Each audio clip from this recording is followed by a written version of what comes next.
something non-baseball related, but this morning you had the opportunity to help, just pack meals for students who aren't going to be in school, and they rely on those lunches. So what was it like to be able to be there today and make a difference? Yeah, that was really cool, and just the whole Pirates organization, I don't know how many got to see, like it was like a line going down of 1,000 boxes, and just really great to be able to give back to the community that way.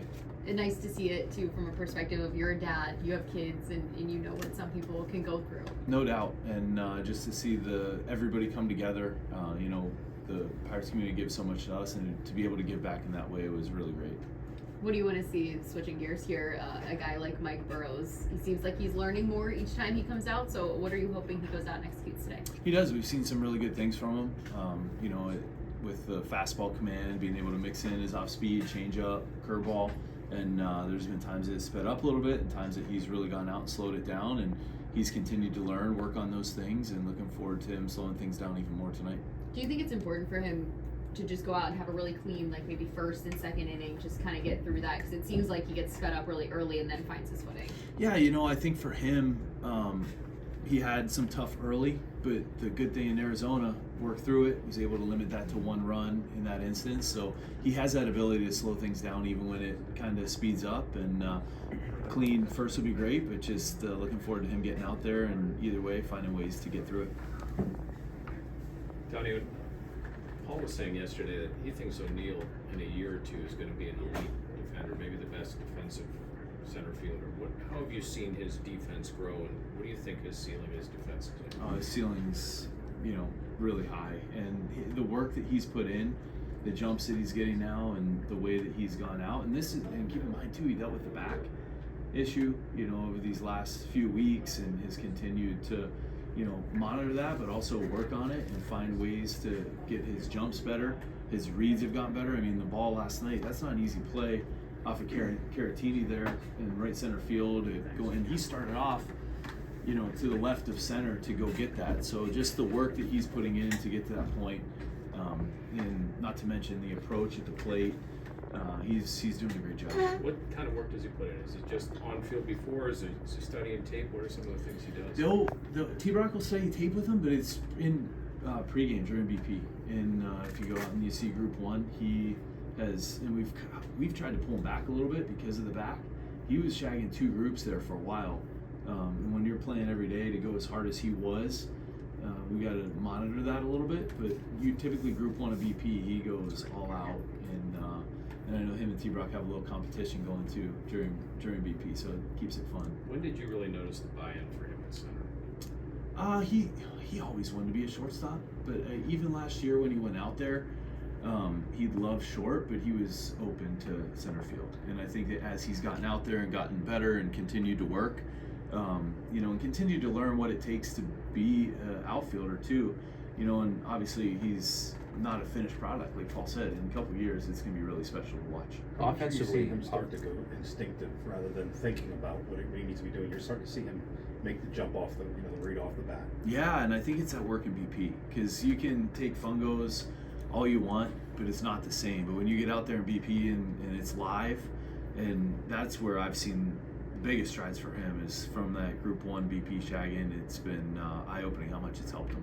Offensively, is he just kind of a 3 true outcomes guy? The walk rate's really good, strikeout rate's high, but then there's the hard contact. Is that just kind of what he's trending to be from an offensive player standpoint? You kind of not live with it, but you understand those are the strengths and those are the givebacks. Yeah, he squares a lot of balls up, and I think as hard as he hits it, it could be a home run. But we also saw when he hit that triple against Milwaukee, and he's got the speed, like when he lines it in the gap and hits a ball, and sometimes we've seen him hit it so hard it hits off the wall, and he holds himself to a single, especially here.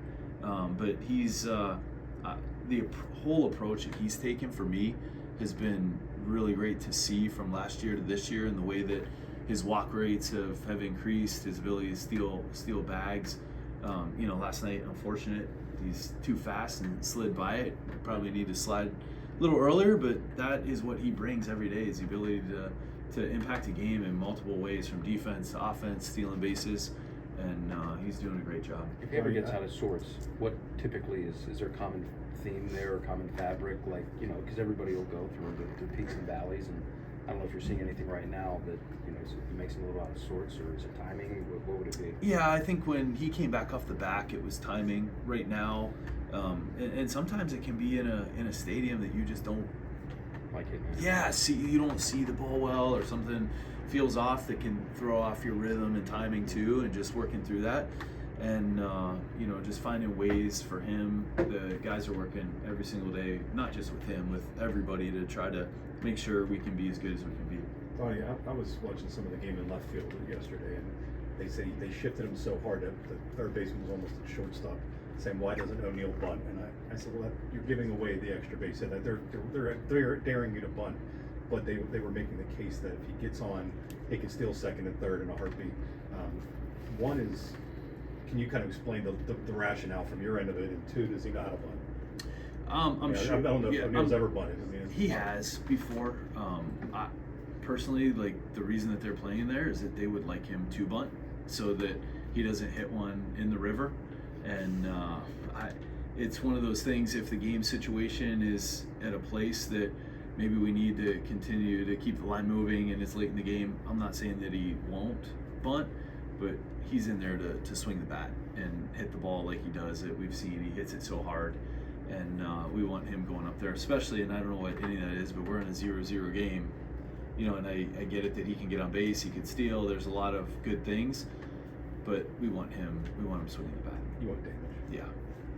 With Paul, there's been a lot that's been thrown out this year with offensive things, with the team's general struggles, and also various rumors that have been out of his control. How impressed have you been that he's been able to stay level through all of this, considering how young he is, and that he's still only been in the majors for just over a year? Yeah, really impressed with him overall in a lot of ways. That being one, that he can maintain that focus and find way. He continues to get better too. I mean, when you see the ability to control all of his pitches, he's always been elite. But like that, with the last few outings have been, he's gotten the velo back up there a little bit, finding ways to sink it, throw the sweeper, mixing the changeup. Like, it's just really impressive what he's able to do. And then when you throw, he doesn't get distracted much by a lot. He's very focused and detailed in his work on a daily basis, but then when he gets out there to pitch too. DK, what does a guy like Endy Rodriguez bring back into the dugout when he's there? I mean, he's constantly walking back and forth saying "vamos, vamos" to everybody. Like, he just never stops with that energy, no matter what's going on in the game. How important is a guy like that? Oh, he's full of energy, and the thing that stands out to me is his care about everybody else. Like, he is excited. The other day when Frazier hit the home run, he was on the step next to me. There was nobody more excited than Endy Rodriguez that Frazier hit that home run. And that it's genuine, it's authentic, and he does. He wants to do well, but he wants to see everyone around him do well too, and he wants to win. And I think that is a contagious feeling.